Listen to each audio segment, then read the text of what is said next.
Welcome to the DeFi Standard, and this is Mickey B. Fresh, and I got with me Patty XRP. All right, and today we got a couple interesting topics to talk about. So welcome everyone. We have Gary Gensler, who was in front of Congress today, and we're going to discuss that a little later in today's show. But first, we're going to start off talking about the Flare Finance new NFT module and their new NFT out now, the DeLorean. We're going to talk about Bitstamp's support and listing of Songbird possibly, and also how that will impact the future of Flare's launch and Songbird's launch. So let's start off here with Flare Finance. And congratulations, Patty, on your purchase of your Flare Finance NFT. So how was that process today?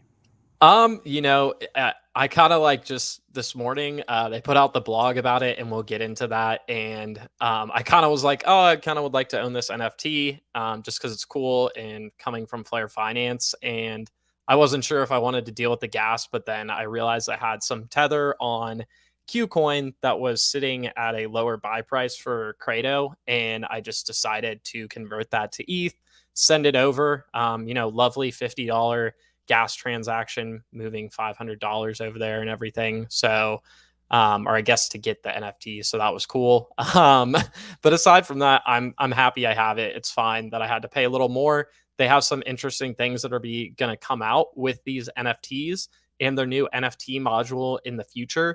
For anybody that doesn't know, I believe tomorrow Flare Finance should be having another Discord chat where they will talk about this new NFT module.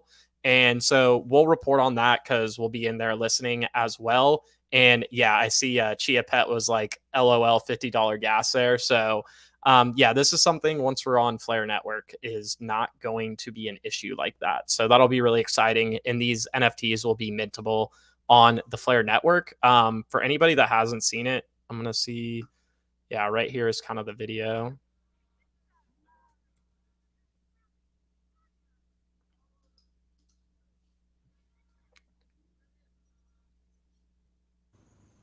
So it's got this DeLorean Back to the Future theme to it, compared to the other ones, which are more samurais, right?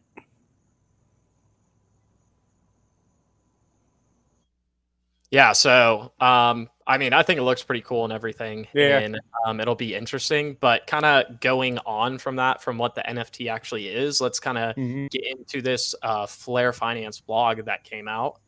And so with this, they're going to be adding their 7th module, which will be for NFTs. And they started this with the Loyalist NFT collection, which will be a collection of hand-curated art pieces from in-house and contracted NFT artists provided to the holders of the subscription NFT offered in the collection, the DeLorean NFT. So this is an NFT that will get you into more NFT drops in the future. And then also potentially for people that are listing them for bidding and stuff like that, having this NFT will get you access to purchase that kind of stuff in the future, if that's things that y'all like to do. Also, I just want to add, John, this is a great point. I saw this in their Discord, but John Tojo here said Flare Finance said to reach out to Crypto Frenchie if you wanted to pay with XRP. So with that, they're going to allow people to, obviously this is going to be in a centralized way because they have to send it to you and you're going to have to pay them. So you'll pay them in XRP, whatever the gas cost will be to send it to your wallet. And then also whatever the equivalent value is in 0.1 ETH to XRP. It was around $300 when they listed it. I'm not sure how the price has changed in comparison today. But just know that's an option. And you can check out their Discord for more information on that. But how many did they mint? Yeah, so right here, they minted 7,777. And they will burn 10% of the remaining available supply for sale every day, it looks like. And so this means the DeLorean NFT will become more scarce as the sale goes on. Each NFT will go for 0.1 ETH. And you have to buy these on Rarible to start, but then they can be listed for trading on OpenSea and Rarible if you'd like to do that. So what's kind of cool about this NFT drop basically is it's serving as a subscription token. And the DeLorean NFT will offer the following benefits: discounts across the new module. So this is their NFT module, which will have more information coming out. They'll have a free bonus NFT drops that can be used and traded within that module, access to private NFT sales offered by exclusive artists on the new module. And then also it will be stakeable on the new module to access various yield opportunities. So that's cool. I kind of just bought it because I was like, oh, this seems like an interesting thing and I wouldn't mind getting into it. I have no idea if this thing's going to go up in value or anything like that. For me, it was just about having it. So question asked here. Now, will people be able to move this NFT over to their Bifrost or Decent wallets when it goes on Flare Network? Yeah, for sure. We know Bifrost already is connected with Ethereum, so you could hold it there as an ERC, or what is it called? What do they call it? ERC 721? 721 or 1155. Yeah. These are 721s, I believe. Okay. Yeah, with that, Bifrost, when they have the official release, will have an NFT section, and you can see that if you have the app right now. For the Bifrost wallet, they have an NFT section that's empty until they're ready to release that. But this is something I'll be able to display in that wallet in the future.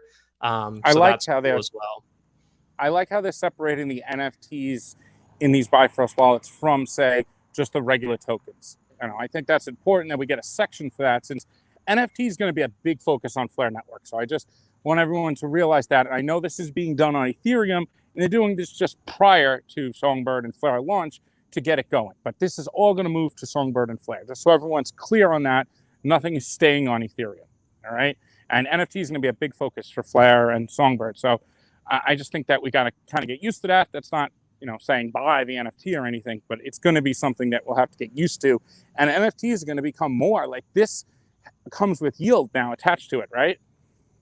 Yeah, so I don't know how much it's going to be. I don't really assume it'll be a ton, probably similar to something like the Samurai NFT. But yeah, it'll be stakeable. So I think that's interesting as well, but we're going to have to find out more. If you're going to buy it. So you got a stake to earn the yield? Yeah. You can stake the NFT in this new module. So I'm curious to hear more of how they're doing all that stuff. But, for me, I'm getting it just because I'm pretty invested in Flare at this point with all the time I've spent on it. And, I just thought it was a cool thing. I saw that they're doing this extra stuff for it. So I figured I'd throw my hat in the ring there. I think you're going to make me FOMO. I haven't bought one yet, but I think I might. We'll have to see. That's not financial advice. Yeah. They'll have the Discord chat tomorrow. So learn some more, but kind of to keep going here. So they're going to call it Flare Drop, and that's the 7th module of their ecosystem as an in-house NFT solution. It's going to allow users to trade and participate in auctions for hand-curated NFTs from artists by the foundation themselves. And then additionally, you can trade various NFTs placed on the market by holders of the DeLorean NFT. So that's kind of like the gatekeeping NFT is this DeLorean one, making the DeLorean NFT a form of gatekeeper for upcoming artists hoping to see their artistic works hosted on the platform. Holders of the DeLorean NFT who receive NFTs from up-and-coming artists can choose to sell the NFT on the market. This whitelists the NFT collection and opens the market to allow trading for other NFTs in that specific collection. So here's a cool photo of what this is going to look like. Let me see if I can zoom in a little more for you guys. I don't know if it's, I know why. Okay, cool. Right here. So if you guys have seen the Flare Finance UI, what it's going to look like, this will look familiar. But up here is the drop down where you can cycle through the different modules or protocols, whatever you want to call them. And right here, you can see how they'll kind of be listed like this, some of the different collections. So some of y'all may be familiar with the Samurai NFT that's released. They have those. They'll have this DeLorean NFT and some more in the future. And so with that, they'll have basically single item and multi-item collections. Hot drops are called single item and mint drops will be multi-item. This means that selected artists can either prepare their collection to be minted and distributed to each purchaser or prepare their item for public auction. Hot drops are single item drops that can be auctioned on for a set amount of time, permitted by both the artist and the foundation. Mint drops is like this DeLorean NFT one, where they are multi-item drops that can be traded on the open market once purchased and minted. And here's another look where you'll be able to go into the collection, see what the NFT looks like. They have an auction tab here, what the highest bid is, what you want to do as a bid, and then a history of bidding. So that's all cool there. And then, yeah, that basically wraps up what's going on that we know of so far. So I'll be curious to see how they're going to implement this more in the future and what they kind of have for plans for some of these other NFTs that are going to be dropped. Yeah, I think this is a big deal because this adds a 7th protocol now to the Flare Finance ecosystem. And we know a lot of the things that are built on Ethereum are just like a single dApp protocol. With Flare Finance, now you have 7 different modules, or whatever you want to call them, protocols, that are within one interface that you could interact with. So this is a big thing with the NFTs coming here. Question is going to be, where's the marketplace going to be on Flare that's going to allow you to, trade these things, auctions? It looks like the auctions are going to go right through the interface here, right? Yeah, that's what it seems like. Yep, for sure. But then they'll be able to trade on any marketplace then, technically. It's like Sparkles, yeah. Yeah, so interesting that it's the gatekeeper there. That kind of had me, thinking about it a little more now, because it kind of will be the first there for any artist that's going to get in. But that gatekeeper, terminology is important, because those other Samurai ones you weren't able to publicly buy. Like, you had to participate in the private beta, and I wasn't in that first beta to get one. So this one does interest me. I like that they're going to the NFT route, because NFTs are starting off as digital art here, but I think these are going to, over time, NFTs will move more into financial instruments and other things. We just don't know exactly where the whole NFT space is going to go, but it's definitely something that's going to be appealing on Flare, because you're not going to have those gas fees. You're looking at under a cent or around a cent for gas fees. That's roughly what it showed on that display from the CTO of Flare about a week ago, right? Roughly. Sorry, could you repeat that last part? The gas fees, it showed that it was around a cent or under a cent. Yeah, it's going to be very low, depending on Spark's price. Yeah. Mm-hmm. Yeah. Yeah. And then what's the nice thing going to be here about, even just paying gas fees, you're always going to be consistently earning Spark with the FTSO. Unlike with Ethereum, you're not consistently earning Ethereum. You're not a miner, so you don't earn any of those fees. You're always paying fees. Where with Flare, you'll always be, all the users of the network are always going to be earning Spark every day. So you will have ample to pay gas fees, which will be very low to begin with. So it's just a different dynamic with the tokenomics here and everything. Spark is still is the only real asset on the network natively, and that's what's used to pay all the gas. Yep, absolutely. And I think from here we can move into the next thing. If you guys haven't seen on Twitter, Bitstamp tweeted out today, did you know each Ethereum address that interacted with Uniswap prior to September 1st of last year was eligible to claim 400 Uniswap tokens for free? That's now worth more than $9,000. So what's the next promising airdrop? PS, talking about airdrops, Songbird news coming soon. So I'm really hoping that this is going to be a listing, and more than just them, supporting the airdrop. So I think that would be really interesting, and also pretty helpful to US folks who normally don't get some of these things listed in the United States. So we'll have to see how this plays out and keep attention to Bitstamp's Twitter to see what they announce. But I assume at the very least they'll be distributing the Songbird airdrop to people that claimed on the Bitstamp exchange, which is cool because I claimed a little bit of mine there. And then, also hoping that this includes a listing, because that would make things really easy. So we'll just have to keep an eye on that and see how that goes. Absolutely. And this would be a big deal, because if Bitstamp, which is one of the bigger exchanges in the US, they have a bit license in New York. They're one of the first and oldest exchanges. So if they do list, now we have to decipher here between supporting and distributing. Now, when they say they're going to support Songbird, which means I think that applies more to listing it, but the exchanges are going to, everyone that is supporting Spark is going to receive their Songbird. So it's just a matter, are they going to distribute it to you at launch, or are they going to wait to distribute it to you, or are they going to list it? If Bitstamp lists, I think that would be a domino effect then on other exchanges to say, okay, we better distribute this out, or our customers are going to be really annoyed with us, because they're holding your tokens hostage then. They're receiving them. They can't say, hey, we don't want them. No, they're getting them because they already accepted the participation in the Spark airdrop and is coming into the same custodial wallet that they create for the Flare network. And I'd like to see Bitstamp taking this initiative. I think that was important what they said there, Patty, in the PS. It does sound like, as I think about it more, that they're going to list, because that would be a huge option for us here in the States, where then we'll have a big exchange that will have it listed. Say Coinbase doesn't, or some of the other ones don't. Well, at least we'll know, hey, Bitstamp, you go to Songbird. And if you didn't receive, say, you are on Coinbase, and just say, hypothetically, they don't distribute it right away, right?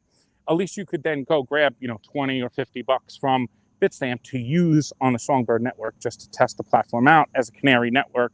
Even though it is a real mainnet, you'll be able to participate. And we don't know what price, Songbird's going to start trading at. It could be very low, but like Bitstamp's tweet there, look at what Uniswap was when it dropped and started trading. It didn't have a price. The market created the price, and look at what it is now, $9,000. I mean, that's a lot. That's a lot. How long did they say it's been? A year and a half?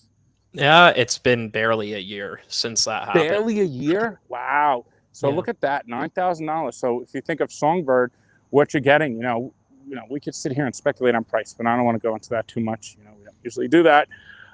But yeah, it's good to see. I like this. Bitstamp's always their gateway on the XRP ledger. Hugo met with them. So it does seem to add up that they are supporting Songbird and will list it for trading. Cool. Yeah, and so with that, also, we sent out some tweets to Hugo and the team on Sunday for anybody that didn't see, kind of asking about, what's going on with Songbird.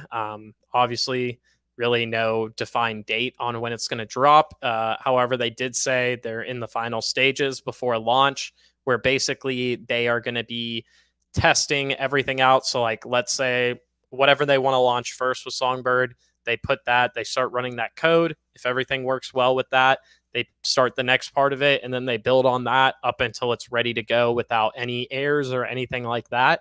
And he said they already did a dress rehearsal as far as like a go live. So they've done that part as well. And so it seems to me like it should be, I don't know, end of this week or next week sometime. I don't know why it would take more than another week or week and a half.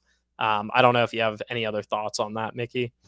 Well, it sounds like with what they're doing here, they're calling it a canary network, and it has that test, they say to it, but it sounds like it's going to be more ready to go, like as a mainnet launching, like not too buggy. I don't think they want to launch the thing, would have bugs and then have to fix things right away and have problems. I think they want to launch it, be good to go, not have any of those little things to fix that cause problems for people. Of course, there'll be little things here and there, but major problems, I think they want to have it set where it's like, this is ready to go. Granted, it's a canary network for the main institutional platform, but I think they want to have it, at 100%. I don't think they want to just launch it quick and say, okay, we're 75%, and then we'll fix things as it goes.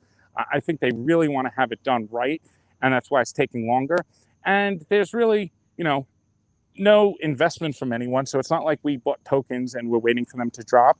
So they did say 6 weeks. So I think that was good that you tweeted them out and they responded, Hugo. So I think we're getting close here.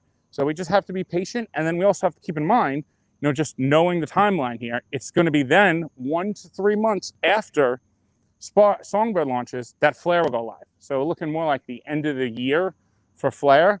So just keep that in mind. So you're going to have plenty of time to test your tokens. Even if you don't get them from your exchange, if you did it through that way, you could buy $20 or $50 and then just test that on the Flare Finance XFi platform. You could delegate to the STSO. So everyone in the community is going to be able to get familiar with the network with very minimal value, but feel very comfortable. So when the full platform Flare network launches, everyone's going to be good to go. And I think having such a huge community we have with the XRP, that, you hear people say on Twitter, well, I'm not going to support that. I'm not going to do this. They're just voices. You have to remember, people are receiving tokens. Then they have pride that this is their asset. And then once they realize they could use this to earn more money, you'll see more people pile in. But it's hard to get a gauge from just looking at Twitter. Twitter is not going to be the gauge of the governance. There's a lot of people who are not on Twitter that will have a lot of Spark and Songbird tokens and will have a big influence on the network. So we just have to be careful of gauging, sentiment from Twitter when it comes to things that are new like this. Yeah, absolutely. And I just kind of want to point out in this vein that earlier today, the Solana mainnet beta was experiencing intermittent instability. This began, well, at the time, 45 minutes before the tweet. Basically, Arbitrum, which is a layer 2 solution on Solana, was basically halting and breaking down. So, even these things that seem like they're racing ahead, some of these projects, they still have, ways to go to get better, and work through some of these scaling issues, especially since Solana's had a ton of value pour onto the network. And, now we're seeing some issues with it. So, while people may be like, oh, Flare's going to miss everything, oh, it's going to be decided already, I still think we have a couple of years, before we decide who the real winner in smart contracts is. And even if there is a clear winner in the long term, I'm not sure about. So, Exactly. yeah. I don't know if there's going to be necessarily a clear winner. I mean, I think we could look back. Let's look back to the internet in the 90s, right? We had things like Netscape, Yahoo. Everyone was fighting for search. Did you know that Google was going to be the winner? It seemed like a lot like Yahoo and AOL at some point were going to be the ones who would capture the majority of the markets. Now Yahoo's not much to be found, and AOL's pretty much gone, and Google kind of took over. So we look at Ethereum as like, oh, the dominant one right now. But the thing with Ethereum is its smart contracts is what makes it really Ethereum. And that EVM virtual machine that does the smart contracts can be deployed on other chains. And this is where something like Flare comes in. It takes the best of Ethereum, takes the best of the XRP ledgers, consensus, and avalanches, and then drives that all together into a new network. So it removes all the flaws that regular Ethereum has, but keeps the best pieces. So that, I think, is important, that Flare is considered an EVM-based chain where it uses the developers will be the same coding and programming that would be on Ethereum, where Solana and some other networks, they have to add in EVM to either side chains or other ways, or layer 2s where it's not natively built in. And Binance Smart Chain had a lot of success, even though it was thrown together quick, it's centralized. Binance controls a lot of it and does the bridges. It gained a lot of adoption, and there's a lot of total value locked.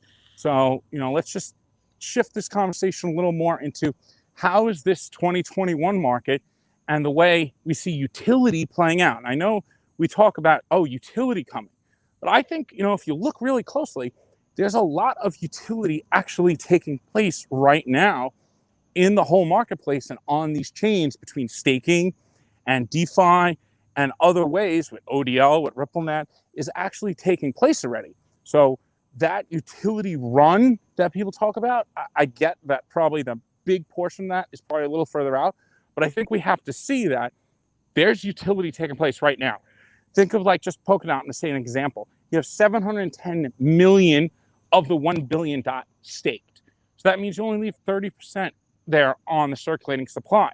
So a lot of chains have this, with the staking. And I think that has an impact here. It's not necessarily the best model, but it changes the market dynamics of what we had back in 2017 and 2018. We didn't have all this value locked up, billions, hundreds of billions of dollars locked in staking, and then in the DeFi protocols too. So now Flare is going to have something similar to staking, but different. It's going to have the F-asset system.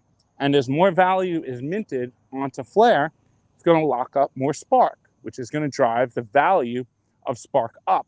So that's built into the actual network itself and doesn't rely all on just speculation. We're going to buy this asset, and then I'm going to sell it to somebody at a higher price who thinks it's a good value.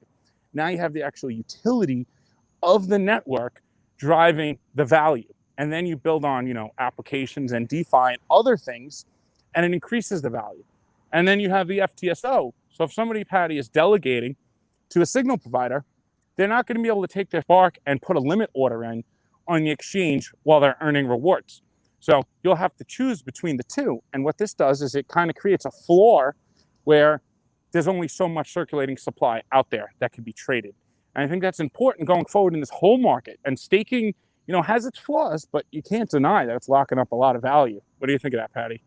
No, absolutely. I mean, we'll have to see kind of how this works out, because I think there's a lot of people that are expecting us to have, blow off top run to finish this thing off. Is what has happened with DeFi, with gaming, with finish NFTs. off, though? Huh? What do you mean by finish off? Well, I was getting into it. Okay, go ahead. Sorry. It's all good.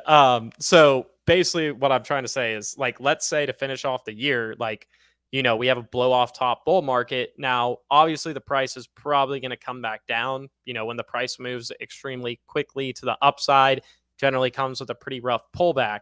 Now, is this going to be a pullback that lasts, 2 or 3 years for it to happen? Or is it going to be something like we just experienced where we had a, 75% pullback in most of the major assets during the summer this year? Is it going to be something like that? That maybe it's just like a quick bear market that takes a few months, we get some consolidation, and then crypto keeps on going on its way. I don't think it'll play out exactly like the last run ending going into this one. There's too much that has advanced with crypto, with people using it. I definitely think, if the market goes up really high, it'll still have its retracements and stuff. But I just don't see why it would last for 3 years. There's just too much going on. The global economy, all the central banks are inflating away. That's just naturally going to drive prices higher in the long term. So for me, it's just a question of how exactly this plays out after the fact, and how long these down periods are. Or if we get kind of more into start transferring to how the stock market works, where it's just kind of a random walk with an upward drift. Eventually we'll get to that place, but is it right now? I'm not sure at this point. Yeah, no, that's well said. I think that's a great explanation of, the market and how it's playing out right now. But Bitcoin, since it doesn't have these network rewards and doesn't have this utility like some of these other assets, and it's the leader in the market, that speculation is kind of driving the whole marketplace. But I think it's changing a little here, and we have to accept that the market cycles will change. They might rhyme with some of the old ones, but we could even see in this little consolidation period here that the market hasn't crashed all the way back down. It took its dip, it's accumulating back up, and now do we have that euphoric off top? That's really the question. Does that happen? And then you retrace, 50, 60% from there. But if it's like an euphoric over 100,000 Bitcoin and a retrace of 50% is to 60,000, then it's not as bad. Now you're sitting here, okay, consolidate, and then we move on. I'm just not planning for another 3-year, XRP is going down to 40 cents, Bitcoin's going down to, under 10 grand type of thing. I don't see Tether as much of a risk as I think is expressed in the market, like it's going to crash it. I just don't see why that would happen. But yeah, this utility, I think we got to keep an eye on. Like, I don't think we need to just say, hey, utility is something that's coming. I think we have to realize, like, it's here. It's taking place on these networks. If you're using any of the assets, if you have a trust line set up with XRP, that's utility for XRP. It might be very little, but it's still the utility of the asset. ODL on RippleNet is utility. So all these things are taking place. And storage demand comes into play, and that's where proof of stake has a role. So what did you think of Gary Gensler today, Pat? Well, I was going to say, Mickey, look at this, what Banjo just said. Solana just announced they're restarting the network. What does that mean? What does that mean is right. And I think this is the importance of having, a real world test net with value on it, with what they're doing with, Songbird and what Polkadot did with Kusama. You have this real world test net instead of just trying to run out front. But what does restarting mean? That's kind of scary. That's what, I don't know. I'm trying to look at their Twitter right now to figure this out. But, let's go. The validator community elected to coordinate a restart of the network. What? The community is preparing a new release and instructions will be posted in Discord. So apparently, some of the things I've read as far as issues with Solana is it's highly expensive to become a validator. I've seen stuff like as much as $50,000 to get that up and running. And also a lot of people are relying on this like foundation to approve them so that they can get funds to run a validator and everything. So also apparently they're one of the only chains that does like every single consensus decision as a transaction on chain, and it takes up a majority of their their transaction bandwidth and everything. Yeah. So like you can see the TPS, but a lot of it is just the validators deciding on consensus and stuff, which is interesting. But thanks for pointing that out, Panjo. That's something I'll definitely be curious to see what the backlash that is from the crypto community, because I don't know, a restart doesn't sound like something people in crypto would like. Not at this time in crypto market. Back in 2013, 2014, 15, maybe that was acceptable, but now I think in 2021, I don't know. Yeah. But, Solana, we do have to give credit. Hey, they're one of the top blockchains. They're one of the fastest, and they've gained a lot of adoption recently and a lot of value into it. Yeah, So I'm not saying it's not a good blockchain by any means. I'm just saying some of these things have issues. So while they race ahead in price, I mean, like, it still retraces just like every other token out there. So, I think there's time to see how all this stuff plays out. But yeah, I think it's interesting to, well, just before we jump to SEC, yeah, it's interesting to compare the value of like the crypto asset and then the value of that network. And they don't always, align perfectly. And I think that's where you find those undervalued assets. Does this asset really represent the true value of that network, either overvalued or undervalued? And I think there's a strong argument to say, hey, XRP is very undervalued right now with all that it's doing and its use case and everything RippleNet is built on it and all the other projects that are building on it, where you could say maybe something's overvalued if it doesn't have as much development and activity and it's a lot of hype. So I think there is a difference. The market's going to have to figure out, how do we value the asset that is native to that network, and how does it express value? Is it total value locked on it? Is it the utility of the asset? Is it the staking? I mean, staking does have an impact here, because if 70% of the tokens are locked up, now they can't be traded on network. So that will impact the value over time. Would you agree? Oh, yeah. I mean, I definitely think it can, for sure. All right. Moving on to your favorite topic and your favorite person. This is Gary your favorite topic. No, I have to admit here, I'm going to be honest. I thought, Gary Gensler would be a little better for the crypto community than he's turned out to be. And I was like a little too positive before Gensler came in, because we saw that he taught blockchain, but he's turned out to be not my favorite person. Yeah, I mean, we could leave it at all that. right. I even let you convince me a little bit, because you did pull up some good stuff on him that made me think, okay, maybe this guy can be halfway decent. But I heard him say in I don't know if we have the clip, and in one of them, he basically was like, we need innovation to work within the current regulatory framework. Like, that's the only way it's going to work. And I'm like, what if the innovation blows your regulatory framework out of the water? I'm just like, what are you talking about? Like, that doesn't make any sense to me. Like, if you have this entirely new system that's, changing every day and trying to find its way, and it doesn't fit into your little cookie cutter, regulatory scheme, like, you should be changing the regulatory scheme to, work with the breakthrough tech, not trying to pigeonhole, the breakthrough tech into your, defunct regulatory scheme that's been around forever. Like, it just doesn't make any sense, No, you're absolutely right. It's like, you're not going to be able to stop an open source decentralized application or network. Anyone's going to build a front end to connect to that. So even if you knocked out whoever the developers were who built the initial front end, somebody else is just going to build another front end to connect to, because these are open source decentralized protocols. So even if you want to say, Uni Labs, we're coming down on you hard, somebody else is just going to build another front end to Uniswap. So what are you really going to stop here? And it's never going to fit into their regulatory scheme, because anyone in the globe could just build the front ends to these open source technologies. There's not just one endpoint like there is for exchanges. Like, on an exchange, there's one endpoint. You get in or you get out. But with the decentralized protocols and the blockchains themselves, there's so many different non-custodial wallets to connect to Flare. So how do you stop, even if you said, Flare Limited or Ripple, you're going to stop them? There's anyone else who's just going to continue to build these open source, and they're going to be out of the country in whatever jurisdiction, and you're never going to be able to stop that. So that's just a fact, and people say, Gensler's going to kill DeFi, kill this. He'll kill it for the institutions and the big money possibly coming from the US, but it's just, you're never going to be able to fit, like what you said, Patty, pigeonhole these things in, because they're breakthrough tech and they're open source. And if they are decentralized, he's trying to say things are centralized. And he was trying to say that on Coinbase, there's a lot of things that are securities. Well, the orange is securities after they left Howie. So even if they were issued as securities, I can't see how anything trading on Coinbase can still be a security if it's out there trading in the wild. I mean, I still think he's fighting an uphill battle on this.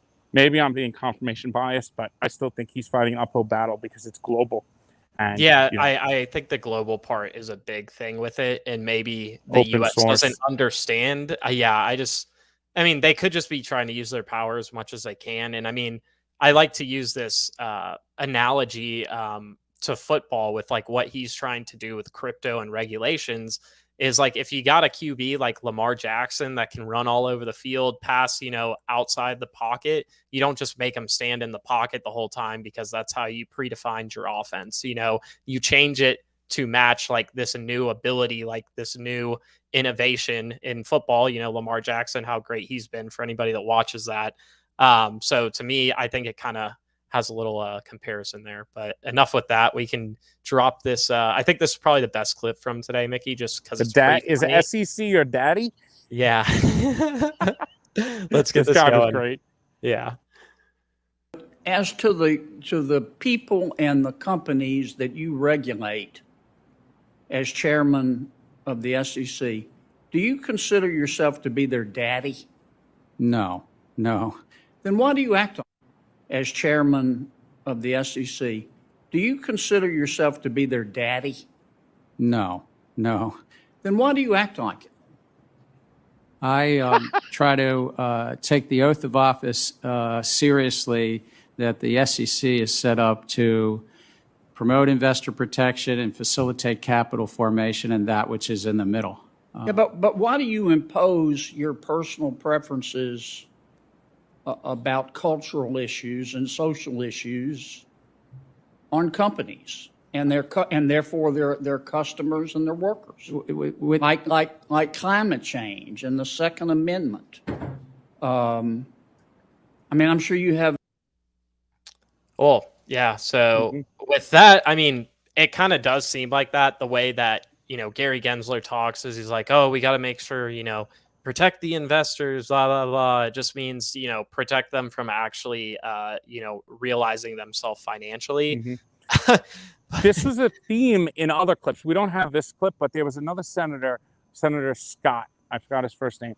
He also brought up this point of this parentalistic ideology of the SEC, that they got to be this parent that makes sure, investors are so protected, they're protected from themselves, and we have to, trust that the investors, know how to make decisions. So we can't hold their hands. As long as the information's out there, we have these beautiful things called phones that have internet on them that give us access to all this information. And we're not even going to play it. The clip from Elizabeth Warren was just despicable. And it probably will frustrate you if you listen to it, because she had the audacity to say, well, if Twitter tells you to buy this new coin, and then she went on to explain how Ethereum's gas fees are so high and you could lose all your money.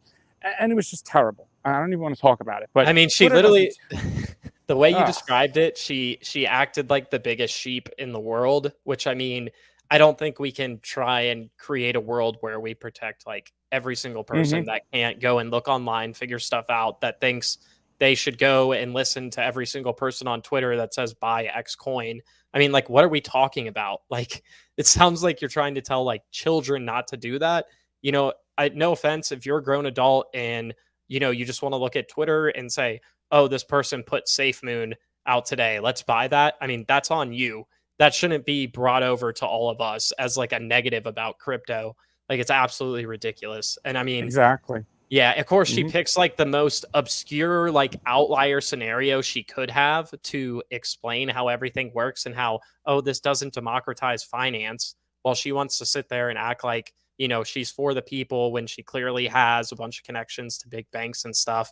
I mean, she's the establishment. We basically, I think it's interesting because we have, some people on the right and the left that are pro crypto, and then we have some people on the right and the left that are not pro crypto. Now, those people seem more establishment, like they want to keep the status quo and all that stuff. And then, the people on the left and the right that are pro crypto, they're more like pro, like, liberty, let people live, like make their own decisions and stuff. So this is interesting that it's not a right versus left kind of issue, thing going on. Yeah, it's more like establishment versus people that, I mean, I guess want to be progressive with the financial system. I don't know how to put it, but yeah. She was trying to argue that crypto is not going to help financial inclusion. That was her argument. So it sounds like the big establishment has their own way. She's trying to play it like she's not big establishment, like the banks haven't helped for financial inclusion, but crypto can't help either. And she just had to go to one platform and explain why the gas fees were so high on Ethereum. That's like saying dial-up is too expensive for anyone to use the internet in the 90s. And what happened? Innovation just went around it, and now everyone can use the internet. And you still got to pay costs, unfortunately. But at the same time, everybody pretty much has access to the internet. And you could have made that same argument back there in the 90s about the internet. And she's doing that with crypto, and I think that's really shallow-minded thinking with the way she spoke. Like, we're all like little children. Like, Twitter told you something? Twitter doesn't tell you anything. Twitter is a platform. People write on Twitter and tell you something. It's your choice to listen to them or not. If you just go on Twitter and see an advertisement for, she called it new coin. Oh, I'm just going to buy this today with my last $100. Well, I mean, that shouldn't hurt everybody else who is, understanding, puts in the time and effort, and you have to give the American people, I think, credit and to have, that they have some education or knowledge, and people are getting better with these social platforms and getting better with understanding the internet. Why would we be going backwards and not being able to understand things, right? Also, if we can't fail, like, how are we going to get any better at stuff? Maybe you losing, like a few $1,000s because you made some really stupid investment decisions could turn into be one of the best things that happens to you, because you recognize, hey, like, maybe I'm not doing this right. I need to actually like spend some time into it. I mean, to me, it's just like, we got to let people live. Like, it's amazing to me at this point. But Mickey, let's take it. That's how we got where we are today, is we let people make their investment decisions. We opened up the capital markets and gave access. And that guy, Mr. Scott, said how, now 75% of people could invest basically into easy access. The fees for stock trading are very low. So the access and the barrier to entry have been removed from what they were, 20, 30 years ago. And why would we make the barrier to entry so much harder with crypto when once you're in it, it's so easy to use? Yeah, no, I'm with you. So let's go over to our first clip from Pat, who really kind of ran the show today. You're drawing lines, though, I think, through public statements without actually going through, an APA process. What kind of responsibility do you have to provide clarity to market participants as opposed to really chilling the marketplace through some of these vague speeches, vague remarks, vague interviews? So I, with all respect, I think that actually the SEC has the authorities that Congress granted to, and it's a very broad definition of security. It includes investment contract, includes note, includes 35 other things. That's my predecessors put out various guidance, Chair Clayton and so forth put out guidance in this area as well. And so I think come in, talk to us, not you, Senator, but the entrepreneur, and work within an investor protection regime that also facilitates capital formation. I fear if it stays outside this field that I studied for 3.5 years at MIT, I have a belief that this has been a catalyst for change. But I think if it stays outside of the public policy framework for anti-money laundering, tax compliance, investor protection, it's not going to long persist. I want to shift gears for a moment and talk about... Cool. So, Mickey, I think this clip is super important because I think it really spells out what the issue is. And the issue is the SEC has a very broad mandate, especially when it comes to the applications of securities laws, which includes, this super vague thing of an investment contract, which could basically be stretched to kind of fit any situation which involves people purchasing assets. So we know that it was applied to, an orange farm as, I don't know whether you think that's ridiculous or not, but it shows you how far reaching it is. And for me, like, Gensler is he's a bureaucrat and he got put in this position of power, and his position has a very broad reaching area of power that he can deploy. And that's what he's doing. So like, the solution is not going to come from them. Like, I think that's very clear at this point. The SEC is not here to offer solutions.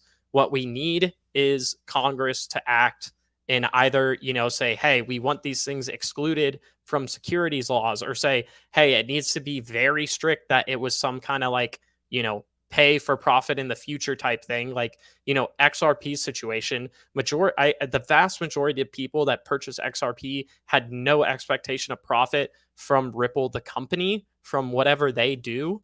Now, what they do may affect the XRP price, but that's not where they're getting their money from. So And they're also not buying it from Ripple. And I thought that was, exactly, a yeah. huge component. And he's even trying to say that all these things on, half of these things on the Coinbase are securities. Well, how can they be securities if they're trading fluently and people can move those throughout their wallets and they have nothing to do with any central entity? They might have been originated as potential investment contracts, but once they're out there, every judge has already said they're not securities. So I still think he's overreaching in trying to say that assets on Coinbase are securities. I mean, unless they're the issuer is selling them directly, I think that's going to fall down in court. And I'm glad that, Ripple is in court because we have the judicial system in the US. Their job is to interpret the law. And they're kind of this in between the executive and enforcer branches and regulators and Congress who writes the laws. The judicial system's here to interpret it. And that's where, the Ripple case and potentially Coinbase could head with their lend thing. And that's going to come for them interpreting the law. Is the SEC overstepping? So that's why I'm less lenient here, less leaning towards a settlement and more towards an actual decision from the court to put it in law that, hey, this thing out there right now, XRP, is not a security. Don't know if a settlement would get that kind of clarity. It's possible, but that's a whole nother discussion if we go into. No, yeah, let's not. But I'm kind of with you. It either has to come from the judicial branch or from the legislative branch. I don't think any of these agencies under the executive are going to provide any solutions. They're just going to enforce what's already been previously written into law, either by the legislator or, decided upon by the judicial branch. So I'm kind of with you. It might be that Ripple actually needs it from the judge at this point, unless they can just get something where the XRP is like, or the SEC's like, yeah, XRP is not a security, you're good to go or whatever. Unless they can get that in a settlement, then they probably will need to take it to court. I think it's looking more and more like that. Or rather, not court. Sorry, before anybody gets not court, but rather like summary judgment, where the judge can make a decision on it. Yeah, I didn't mean open litigation, but yeah, we got you. Nobody's gonna tear you up over that one. But SEC, we got to remember here that they don't have broad overreach into the whole global markets, so they can't just come in and crush DeFi or can't even come in and crush crypto. These assets are out there on decentralized blockchains and decentralized applications. And we also know of many new ways of issuing tokens that don't have ICOs, right? We have liquidity mining, we have airdrops, and then we have initial liquidity offerings now coming along too that could actually raise funds. There's so many different ways to raise funds in a fair distribution method that doesn't have to do with a private sale. And these all completely circumvent the SEC. And there's absolutely nothing to do about it. Like even, for example, like Uniswap's airdrop, so Spark's airdrop, those are going to people. Nobody's investing any money. So there's no way for the SEC to have any overreach over something that's giving out for free or because they're doing something on a network and then receive this. There's no central actor there. So I think they're going to have trouble stopping, people like, well, 99% of these tokens are going to go away. I'm like, no, they're not. No, they're not. I'm like, how many tokens are going to be built on Cardano? How many are going to be built on Polkadot? How many are going to be built on Flare? And Polkadot's loan offerings, I think, are a brilliant way to circumvent the securities offering thing because everyone in the US will be able to participate and you're not actually investing any money in and you'll be able to receive new tokens. So these things are just coming. More and more innovations are going to come and we're going to start to see additional ways to distribute tokens. And there might not be a raising of funds. That might have to be done in a different way. But getting the tokens out there, I think, is becoming easier, Patty. What do you think over time now from what it was back in like the ICO era, 2017, 2018? Oh, yeah. There's just so many different methods. So one of the parachains, and this kind of goes along with how Dot's doing their parachain loan offerings, but also there's this thing called a lock drop, which basically is a project will ask some group of token holders. So whether it be like ETH or Bitcoin or something, and they will ask them to lock up their assets for X amount of time, what this does, and in return, they'll receive some of the native tokens.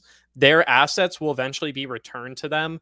But the thing that this does is it gives like an opportunity cost. So if you're willing to lock up, let's say, Ether for like a year to receive tokens from some new project, well, your opportunity cost is what you could have done with that Ethereum in the meantime. So they were kind of thinking this lock drop idea is, it kind of infers value onto the tokens, because people are taking an opportunity cost that would have value over here and then deploying it, or coming here and locking up their assets to receive a token, rather than like an airdrop where it's just like, here you go, this community, you guys can have the token.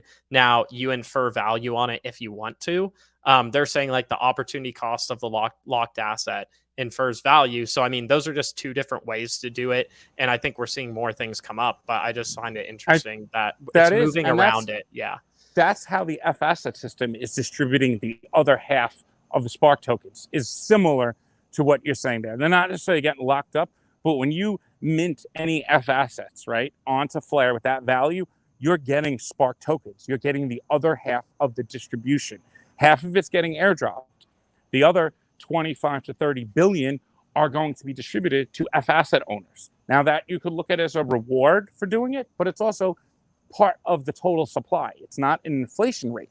So anyone who mints F assets, you're getting the supply of Spark, and it's getting distributed out for you putting your value onto the network, and therefore that locks up Spark, right, Patty? And therefore infers value onto the Spark token for minting those assets. So you're locking up Spark when you mint these F assets, and that theoretically then drives the price up of the token because it's not out there on the secondary market to trade. And these mechanism designs are very important, because this moves us away from the speculative nature of just trading on exchanges to sell to somebody at a higher price, and then them thinking they could sell to somebody at a higher price. Now you're actually using the asset. It's getting locked. It's used on the network. This is utility. This is what it is. And I think, we have this magical thing of utility is something far away. No, it's happening right now. And we got to see that. What kind of impact it has and how big, I don't know yet. But it's here. And it's taking place, and it's right now. And it's important to see it. Otherwise you'll look back in 2 or 3 years and be like, damn, I can't believe we didn't notice all that utility was taking place. And now, boom, it's here in our face. So we have to keep in mind that things happen outside XRP community, things happen outside of Flare. So it's a constant educational process. But before I get too far away with my rant, let's play this last clip. Yeah, last clip, and we'll wrap it up here. So I want to shift to the CFTC for a moment. You've previously acknowledged the need to work together with the CFTC to provide effective oversight on the crypto market. At the same time, you've stated that, quote, many tokens may be unregistered securities, end quote. What role do you see the CFTC playing with respect to oversight of the crypto sector, and in your capacity as SEC chair? Have you had any conversations with the CFTC on this topic to date? Yes, I've had some really good conversations with Acting Chair Benham. I was honored to chair that agency once as well, and think the world of the agency. I think we each have respective jurisdictions. They have an enforcement authority on commodities, not a regulatory authority. We have a regulatory authority where we can write rules, and we can register companies that are trading platforms and the like. But on those trading platforms, there may be some commodities on it. So what Chairman Benham and I have been talking about is how could we partner up using our existing authorities to best protect investors. Right. Jared Gensler, thanks for your time. Thank you. Well, I'll let you lead us off there. Yeah, I missed one of the clips I didn't send you earlier, but there was another one in there with Pat Toomey where he grilled them and said, well, you're going to basically, you're telling everyone to come in, and they're going to come in to talk to you, and then you bring enforcement actions against them. And that's basically exactly what they did against Ripple. They came in and talked to them for 2 to 3 years trying to work something out. Then they throw an enforcement action, literally saying every XRP is a security out there. And, this guy is like obsessed with the word investor protection. I get he's the investor obsessed protection with like thing, repeating like, that. Yeah. repeating like over and over. It's like, okay, we get it with the scams. And you know what? Yes, when Coinbase goes down, that's a problem. And the front running on the exchanges, that's a problem. Go figure that stuff out. But, easy with trying to say everything is a security, because I think you said it pretty well. They're maximizing their ability to use this broad definition to encompass everything in it. And it's so broad with the securities. You're right. Congress needs to come in and redefine what digital assets are, compared to the securities landscape of the past. And things that are just trading out there on their own decentralized networks, you can't just label them securities. And even if you do in the US, they're going to go trade out elsewhere. Another thing I just want to say about the settlements thing. Tezos, Block One, Kin, Telegram, they all had settlements for their tokens. Do you see EOS traded heavily in the US? Is there crazy volume on Tezos in the US? No. Kin, Telegram? No. So just because you settled with them does not mean, they're all clear now. It's actually the opposite. These companies that issued them had to go register, and now they're locked under the securities regulation, and they're basically handcuffed to do anything without the SEC's approval and full disclosure. So a settlement in that way does not mean you get, all clear now, it's all done. No, we look at the past settlements. They did not work out too well for those other companies because, they would be locked under this registration regime. Ripple obviously does not want to register. So I can't see them at this point in the case registering and agreeing to this stuff when they're winning the case. So that's where, I'm just accepting the fact that we might have a couple more months with this. And of course I would, love for the settle and price to go boom. But, at the same time, I wouldn't want them to get hamstrung and the price could never get limited, to where it could go ultimately if they had the reign to use it as a currency or a commodity. And using the escrow and calling it a digital security would be a major problem. And I think that's what the clash was there at the end of the enforcement action. Clayton wanted them to come under this investor protection regime and disclosures. Even though Ripple was giving all disclosures, they wanted to basically say, well, we're going to tell you how to disclose things and how to do things and calling it a security. And I think that was the core problem between the SEC and Ripple. No, yeah, I tend to agree with you on that. If we get into some situation where XRP or Ripple has to register under the SEC and stuff like that in regards to the escrow, then we may start getting into a territory where it's like, is Ripple the best custodian for the, for the escrow or for it to be released to? Are they going to be able to do enough with it to fully, bring about the XRP ledger ecosystem into the future? Because, we're going to have these side chains coming out. They're going to have DeFi, like we'll have NFTs on the XRP ledger and all this stuff. And, I see this XRP escrow as a way that can help kind of jumpstart all that stuff, potentially, at least some of the XRP there, similar to, especially if this works out well with Flare in the way that they're distributing so much of the native asset to participants in the network. Like, why would that not be a good model for the XRP ledger and Ripple to follow in the future? Now, that would be hamstrung if, they have to go and disclose everything to the SEC and get their approval. So it'll be interesting to monitor with that. But any last thoughts, Mickey, or anything before we wrap it up? Yeah, no, less thoughts are is there's so much that could be done with that escrow in the future if they had it freed up to use it like anybody else, the way Consensus could use Ethereum in any way they want. Let's just say hypothetically, before we wrap this up, that if Ripple wanted to, in a future world where XRP is a currency or commodity, it's not a security, it's declared that, Ripple could just take, or any one of their partners, mint FXRP, use that to issue a stable coin, use the FXRP as collateral, to then mint and issue a decentralized stablecoin with that value out of there, and then use the XRP on the XRP ledger for liquidity. So there's different ways you could use that value, that monetary value that's coming out as rewards, incentives, as collateral, rebates and coupons for liquidity on RippleNet, and all different ways. Like if you hamstrung that, I think that would be a problem. And Bitcoin would have never got off the ground. You would have never been able to incentivize the miners to secure the network. That's what secures a lot of these blockchain networks. And Ripple, XRP Ledger, Flare, and Stellar don't have those restrictions where you got to put up value to secure the network. And I think that gives them key advantages in a future world where the asset will be more free. Proof of stake does lock up tokens. It does drive demand, scarcity in that way. But I think when it comes to ultimate utility of these things, it will allow more innovation and usability, like what we were saying with the way the distribution of the Spark token to F asset owners. That's a distribution mechanism. And then there's the inflation mechanism, which is through the FTSO. So you have 2 distribution mechanisms, and they're going to people on the network. And a lot of people talk about burning assets. Oh, we're going to burn assets, and that's going to drive the price. I'd rather have the assets than burning them, personally. I mean, I'd rather earn the assets for doing something than just some random burn going on over there. I mean, that's just personally how I feel. I'd rather earn the things than just burning a part of the total supply. I think that incentivizes people more so. Burning Burning's just not seems bad. a little hacky to me sometimes. Yeah, if that's like it's your so hypey. main, if that's your like No. main calling card. I understand like using it some for transactions here and there. Mhm. Like I've seen some interesting ways to use it on different networks, but where you're, oh, well, Mickey cut out. So good time to wrap up. Thank you guys for joining us. This is the DeFi Standard, Patty XRP. Mickey just dropped. Good timing, but take care, everybody. We're out.